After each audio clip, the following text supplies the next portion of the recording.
कधीच नाही चुकणार तुमचे फेवरेट टीव्ही शोज झी5 सोबत, तेही एकदम फ्री। अरे थांबा पोरांनो, थांबा थांबा थांबा, गप्प बसा गप्प बसा, होईल होईल चालू होईल, बस गप्प बसा। काय झालंय? भुवनेश्वरी मॅडम आलेत वाटतं. अच्छा भुवनेश्वरी मॅडम आल्यात? भुवनेश्वरी मॅडम, बापरे। हे थांबा गप्प बसा गप्प बसा गप्प बसा गप्प बसा। थांबा थांबा, मी जाऊन बघून येते. सर काय झालं हो? काही नाही, कधी सुटणार बस? माहित नाही. तुम्ही जा भुवनेश्वरी मॅडम कडे.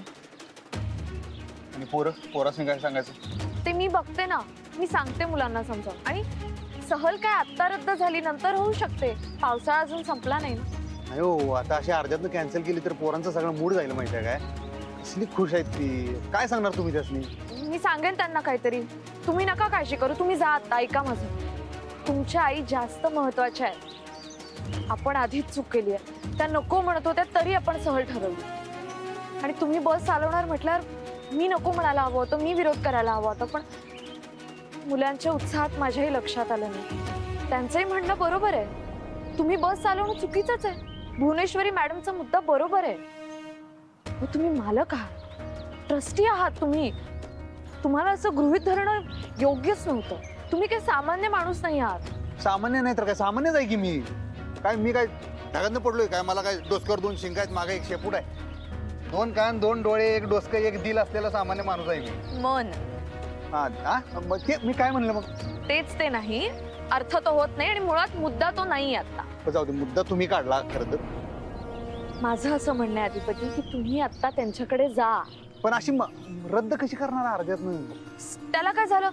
सहल आत्ता रद्द केलीये, पण नंतर अरेंज करू ना. नाही नाही नाही, असं नाही अर्ध्यातनं कॅन्सल करू शकत. एवढं सगळं मॅनेज केलंय आणि मीच माघार घ्यायची म्हणल्यावर कसं वाटतंय? आयुष्य आहे अधिपती, असं होतं आयुष्यात. मुलांना पण कळलं पाहिजे ना, आपल्याला जेव्हा जे हवं तेव्हा ते मिळेलच असं नाही. हे बघा, आपण शिक्षणात एक शिकवतो बरोबर, पण आयुष्यात ह्या ज्या अनपेक्षितपणे गोष्टी घडतात त्या पण शिक्षणाचा एक भागच आहेत ना. मुलांनाही कळेल, तडजोड करावी लागते, परिस्थितीनुसार ऍडजस्ट करावं लागतं. तुम्ही काळजी करू नका, मी मुलांना समजावून सांगते. आणि ती पण नाही चिडणार, मी समजावते त्यांना.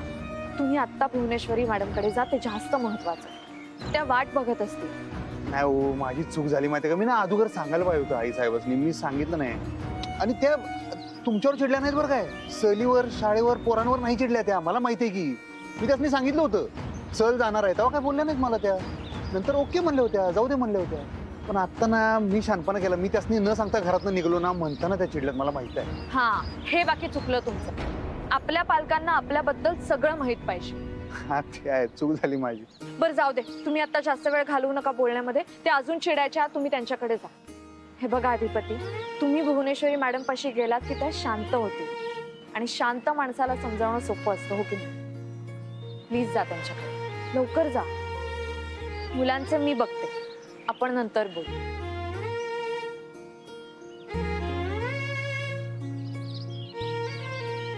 काय झालं?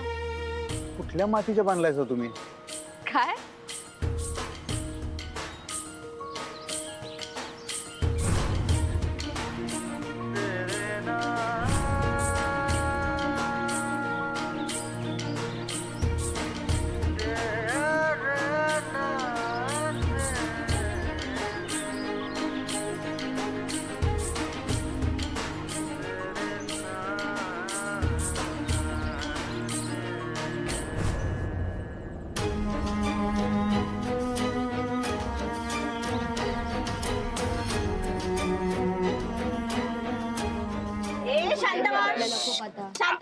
ए मुलांनो, शांत बसा रे, शांत बसा जरा, शांत बसा. सर कधी जायचं आपण? मॅडम मग कधी जायचंय? जाऊ रे. सर, आपलं आता जायचं काही खरं दिसत नाहीये. हो ना, भुवनेश्वरी मॅडम तर अधिपती सरकारांना घेऊन गेल्या. हो मॅडम, अक्षरा मॅडम आल्या ना, ते कळलं आपल्याला सगळं. नका काळजी करू, अक्षरा मॅडम आल्याच. मॅडम काय झालं? हो, ऐका ऐका, शांत व्हा, शांत व्हा सगळे. आपण जाणार आहोत ना? हे बघा, आपण वर्षा सहल अरेंज केली होती, पण आता काही तांत्रिक कारणामुळे आपल्याला ती रद्द करावी लागते. काय? सहल रद्द? पण कारण काय? हो, एवढी प्लॅनिंग केली अधिपती सरांनी आणि आता सहल रद्द? भुवनेश्वरी मॅडमनी मनाई केली का? नक्की त्या सहल रद्द करण्यासाठीच आल्या होत्या? नाही नाही, त्यांना काहीतरी अडचण होती म्हणून आल्या होत्या त्या. पण सहल का रद्द? आपल्याकडे ड्रायव्हर नाही ना म्हणून सहल रद्द झाली. अधिपती सर होते ना? मॅडम पण ते काही ड्रायव्हर नाही. पण मग आता सहल? अजून पावसाळा संपला नाहीये. हा, आपण सहल काढू नंतर. आपण नक्की सहल काढू. यार आता आपल्याला कधी जायचं? उशीर होते एकतर आपल्याला. अगं पण सहल नंतर कधी प्लॅन करणार? आता आपलं सगळं ठरलेलं आहे, तर जाऊन येऊ ना जवळ तरी. मॅडम पण आपल्याकडे ड्रायव्हर नाही, आपण कसे जाणार? भुवनेश्वरी मॅडम चिडल्या होत्या का खूप? नाही, त्यांना सहलीचा प्रॉब्लेम नव्हता.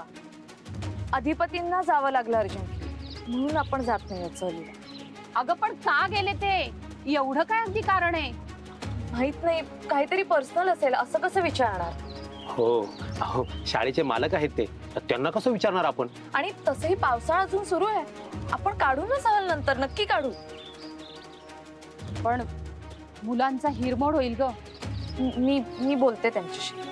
अगं पण अक्षरा, हे सगळं चुकीचं आहे ठरवून रद्द करणं. मॅडम नको ना, नको प्लीज. आपण आत्ता नको बोलायला. मुलांचं मत नको, नंतर बोलू आपण. यार आपल्याला जायचंय. मुलांनो माझं 2 मिनिट ऐकाल प्लीज. हा, तुम्ही जर आत्ता ऐकलत ना तर पुढच्या महिन्यात आपण नक्की सहल प्लॅन करू. हे बघा, अधिपतींनी आपल्यासाठी खूप काही केलंय. इतकं केलं की ते आपल्या बरोबर ड्रायव्हर म्हणून सहलीला यायला पण तयार झाले होते, हो की नाही? हो. त्यांनाही त्यांच्या आयुष्यात काहीतरी व्याप असतात, हो की नाही?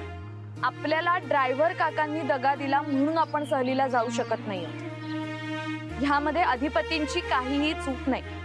त्यामुळे आपण अधिपतींवर अजिबात रागवता कामा नये. अधिपतींनी आपल्यासाठी एवढे प्रयत्न केले. आज ते आपल्या बरोबर येऊ शकले नाहीत कारण त्यांना काहीतरी पर्सनल प्रॉब्लेम आला. आता ज्या व्यक्तींनी आपल्यासाठी एवढं केलंय त्या व्यक्तीचा पर्सनल प्रॉब्लेम समजून घेणं ही आपली जबाबदारी आहे, हो की नाही? आणि त्यांच्या घरी इमर्जन्सी आली म्हणून ते येऊ शकले नाही. त्यांच्या परीने त्यांनी खूप प्रयत्न केले. आणि इमर्जन्सी काही सांगून येत नाही. आपल्याला इमर्जन्सीला प्राधान्य द्यावंच लागतं. अधिपतींच्या घरी इमर्जन्सी आली म्हणून आपल्याला ही सहल रद्द करावी लागते. पण ह्या सगळ्यामधून आपण एक धडा शिकलोय आज. तो धडा काय आहे? तर आपण जे ठरवू ते तसंच होईल याची काही गॅरंटी नसते. आपल्याला जे हवं ते त्यावेळी आपल्याला मिळेलच याची काही खात्री नसते. आणि म्हणून आपल्याला नेहमी परिस्थितीशी जुळवून घ्यावं लागतं. आलं लक्षात? त्यामुळे आता आपण सगळ्यांनी आलेल्या परिस्थितीशी जुळवून घेऊया. आणि सगळ्यात महत्वाचं, हसत मुखाने जुळवून घेऊया. मी वचन देते तुम्हाला सगळ्यांना, पुढच्या महिन्यात आपण नक्की सहल प्लॅन करू. हा, आता एकदा सगळ्यांनी मला सांगा, तुम्हाला चालेल? चालेल. थोडं जोरात. चालेल. हा, आता हसत सांगा. चालेल. Very good. परत एकदा. चालेल. झी5 ॲप डाउनलोड करा आणि पहा सर्व एपिसोड्स एकदम फ्री.